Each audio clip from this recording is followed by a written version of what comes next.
Hi there, and welcome back to another episode on Let's Talk Football Careers with myself, Barry, and today's special guest, Andy Dibble. How you doing, Andy?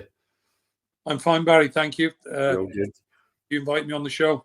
Brilliant. No, it takes us back, and it was. We're going back to a time here. I mean, I'm looking at your career. You've played over 400 league games. You're capped for your country. You won the Football League Cup in England. But we're going back to a time here where it was the 10th of March, 1997, nearly 28 years to the day that you got the call to join Rangers. And the current situation there was, for all the people watching, as you joined Rangers, Rangers were 5 points clear at the top of the league. There was 7 games left, am I right in saying? 8, I think. 8 games left, but I think you played in 7 of them, is that correct? You might have to do your homework on that one. I'm not sure, because you missed out, I believe. You missed out on a medal, just by 1 game. Just on a medal. I thought it was 9 games, but maybe. Well, that's what it'll be. It'll be the 8 games remaining, because you had the 29th game and then you had die. So you were capped for Wales. You've won various trophies, but we're going to take you back to 1997, and I've just run down a series of questions here for you, Andy, and if you could just run through it. So the first question is, can you recall the first moment you were told about Rangers' interest in you? Was it a phone call, a conversation with an agent, or maybe a scout reaching out? And what was your immediate reaction when you learned about the opportunity? Well, sadly at the time, Frank Clark had taken over at Manchester City as manager and wanted to change things. And I got a phone call out of the blue. My contract was up at the end of the season. And the conversation went, how would you fancy going to Glasgow Rangers? So it was one of them, can you get me up there as soon as possible? Because obviously everybody knows the size of Glasgow Rangers. And the next thing is, a few hours later, I received a phone call from Archie Knox. Excellent. And I mean, you were joining Rangers at probably, I mean, certainly in my lifetime, at the best sort of players were at Rangers at this time. I mean, what a team you joined there. I mean, I was looking here. You mentioned Archie Knox, you had Walter Smith there, and the team was littered. We'll come through to that at the end, but I mean, when you first heard that Rangers were interested in signing for you, then obviously what went through your mind? Was it excitement, nervousness, or maybe a wee bit of sense of disbelief? And what were the factors that initially played into your decision-making process? Well, obviously speaking to Archie, and I knew that it was not guaranteed I was going to play. Obviously, Andy had a knee problem. Archie was very, very honest with me and said, look, big man, if you come up, there's a good chance you're going to get some games. And it took me no more than a few minutes to decide to get on the plane the following night and get myself up to Ibrox. It was a great chance for me, a great opportunity. And sadly, Andy's not with us anymore. And sadly for him, he pulled out of the game on the Saturday, the big game. And I ended up playing. Literally no till I had a good idea, obviously, the day before the game. But that night was very, very eventful. Yeah, I could imagine. Theo Snelders was other goalkeeper, I believe. Was there an injury there as well, or did you just get picked for him? Or?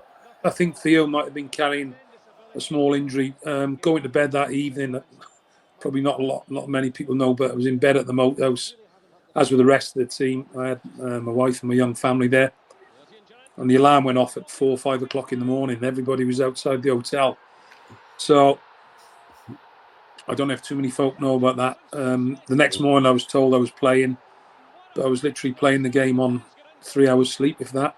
Unbelievable, eh? And you just got on with it back then, eh? I mean, I think it was at a time too when, although the internet and social media was kicking in, everybody wasn't on their phone or anything like that, eh? It was a bit more sort of raw during that time, eh? Yeah, I mean, that was front page news today, wasn't it, I suppose? Mm-hmm. Yeah. A few folk knew, but it went under the radar a little bit. But you know, it wasn't the best preparation, as in. No, but I think for the setup that you were going into, it was probably an all right preparation, because if you had too much time to think about it and dwell on it, probably might have helped me, because obviously then I was told, I think around 10:30, 11 o'clock I was playing, and you know the next thing was full focus and on the bus and on the way to Parkhead. Yeah, I mean, the next question following on for that is, did you feel a grasp the significance of the situation you were stepping into at Rangers? Were you aware of the pressure and the expectations that came with playing for such a storied club, especially in a period where history could be created? I mean, there was 110 Rangers players played during the 9 in a row time. And Yeah, it was but you big were players. I mean, obviously, I knew the size of the Derby game. I'm proud and privileged to have played in a lot of derbies. The South Wales Derby, which is massive. Manchester City, Man United, obviously. Watford, Luton. I've been very, very fortunate. Manchester City is a very, very big club, but I didn't realise how big a club Rangers was till I walked in there, and I didn't realise the size of the game until I actually turned up and got off that bus. And it wasn't a nice feeling when people were kind of spitting and throwing things at you. It was something new to me. I'd walked into Old Trafford from the bus with Manchester City before. I'd got off the coach in the South Wales Derby and the other games I'd mentioned, but there wasn't people spitting at you and hurling the type of abuse that went on that day. No, and I mean, as much as the rivalry can be healthy, you'll notice the difference. Be the games that you've played in, you see it down in England where sometimes they can mix different things together with the sets of fans, but up here it's so different, and that must have been a shock to the system, like you say as well.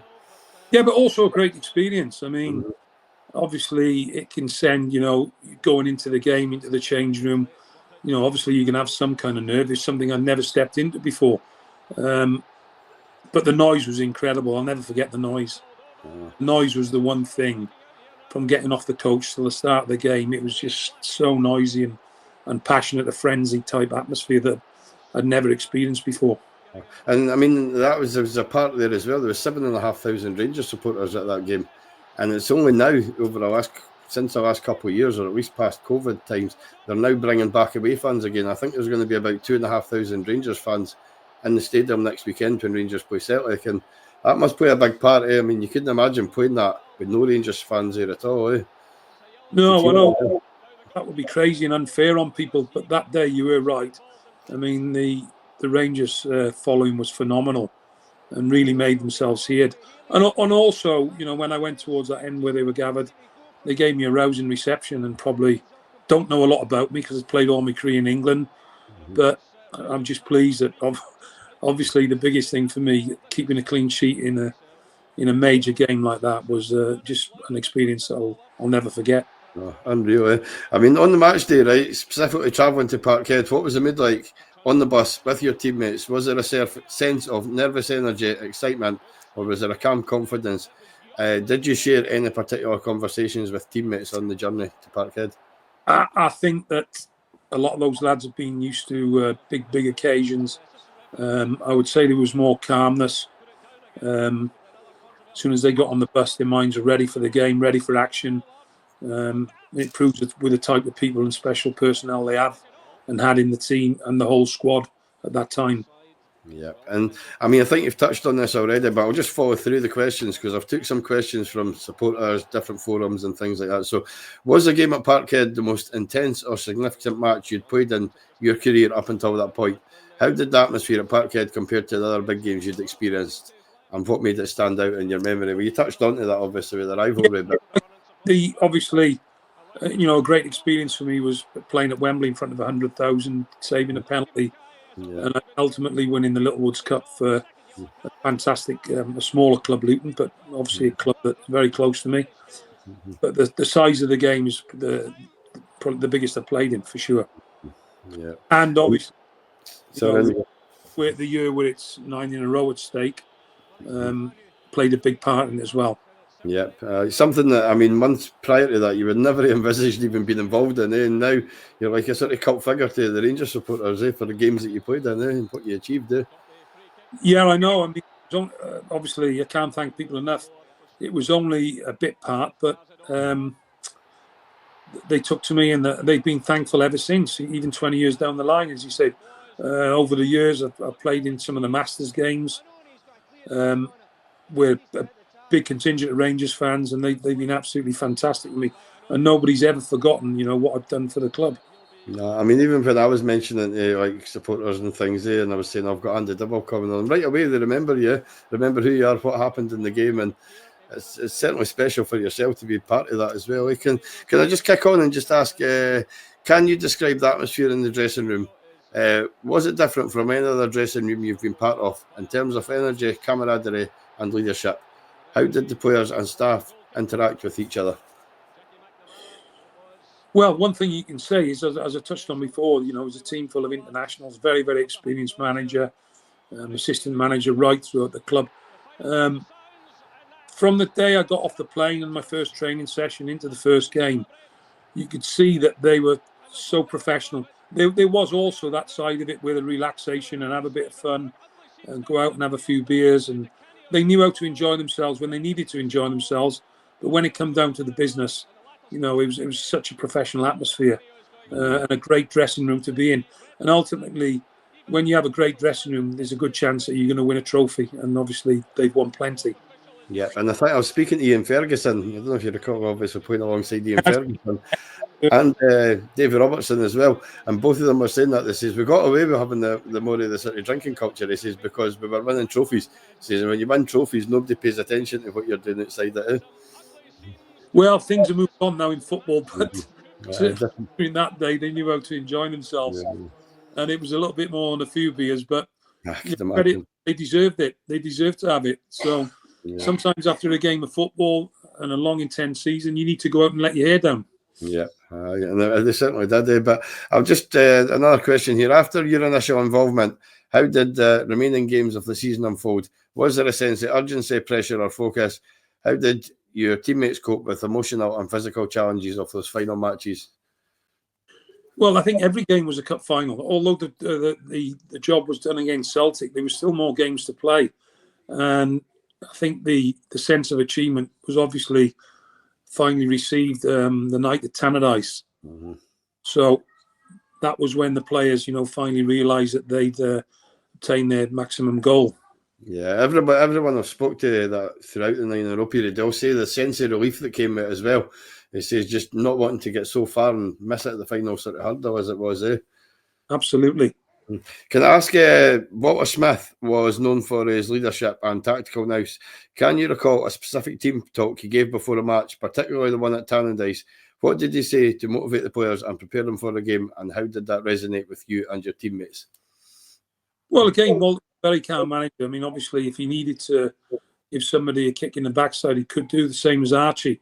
Yeah. But I think that night at Tannadice was more about, keeping your heads, keeping you cool, and obviously, winning the game and being part of Rangers history. And it was a speech that make your hair stand on end, but very, very calm and very, very positive, which he was. I mean, during the time that I was there, I think I only seen him lose his head maybe once. I think that might have been a defeat to Motherwell. Was that the 2-0 game when I think it was Andy Coyle that scored twice? It was 2-0. Yeah.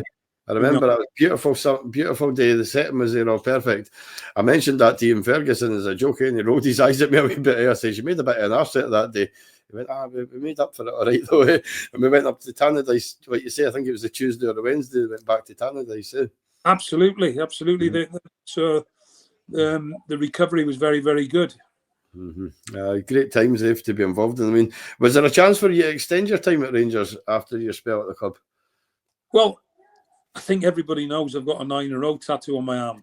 Aye, that was going to be my next question. Aye. We went off to Toronto in Canada and had a great trip. It was a brilliant trip, and I think there might have been a chance at the time I could have come back if Andy Gorham wouldn't have re-signed a new contract, which he did end up signing a new contract. So I was still in hope of coming back, but obviously when Andy re-signed the new contract, there was never any chance of me coming back. No. And obviously Theo Snelders was there, so it was a. You were 32-year-old at the time as well, eh? Yeah, but I have to be honest, it was a great week to finish off my time at the club, and a very, very memorable one. Yeah. Where's your tattoo? Let's see it. Show the camera. I'm going to have to try and... this will be a challenge. There you go. Look at that. There we are, eh? Magic, eh? Magic. It's faded. Still there, and it stays with me, doesn't it? So certainly does, eh? I mean, I've just a last question here. Given the historical significance of Rangers winning 9 titles in a row, you've mentioned that was on your tattoo there. And how do you reflect on that record? I mean, do you feel a good personal connection to that? You're bound to still get recognised out and about and things, eh? Yeah, well, funnily enough, as you know, I've been in Lanzarote this week. I've had my knee fully replaced, and I'm coming into football. But even over there, I was in bar in Lanzarote where there were some Rangers fans who were fantastic towards me and came up and had a great chat. And I saw them all the following day while I was walking around doing my recovery walk. So, you know, remembered, and people always complimentary, which is really nice, even though it was a small period, but a very, very momentous period for the club. Was it the best 3 months of your career, would you say? Was it up there? Yeah, it was, and it was a pity I couldn't have gone back, but you know, nobody can take it away from me, and it's down there in history. No, 100%. Just touching on some of the players that you joined in that squad, I mean, Joachim Bjorklund, Richard Gough, David Robertson, Alan McCarran, George Alberts, current manager now, as it is, Barry Ferguson was there at the time as well. And you've got Ian Ferguson, Paul Gascoigne. I don't think he played in that game at Parkhead, though, did he? No. No, it was Loudrup was there, and Haitley, and McCoy's never played there either, No, but I mean, that there is just full of internationals and, you know, experienced players that have won, you know, a lot of honours, and one of the best group of players I've ever been with. Brilliant. And just rounding up, you got a message for the Rangers fans then? Well, the biggest thing I'd like to say is I'd love to come back one day, come on the pitch and wave the hand. And I have been invited several occasions, but obviously my involvement down here still in English football, I haven't had the chance. But to come back and say thank you to a few more people would be lovely someday. You see when you come back up how well received you are, sorry. But I can see Rangers seem to be they're in the middle of a takeover now. You'll had your a wee eye on that. Rangers are getting a takeover by the 49ers, I believe. I've seen that, and I hope the fortunes turn for the club and hopefully start winning some trophies. It's a fantastic club, close to my heart. Brilliant, Andy. Brilliant. Well, I'll get this video all edited, get all uploaded. What I'm looking to do is probably put in the background the games in the background as well playing, so it'll be nice and edited. But certainly, Andy, that's us, mate. I'll cut the video back there. Over. Send it me. I'll send you a copy, no problem. And if you could reshare it on your socials, that'll be magic, Andy.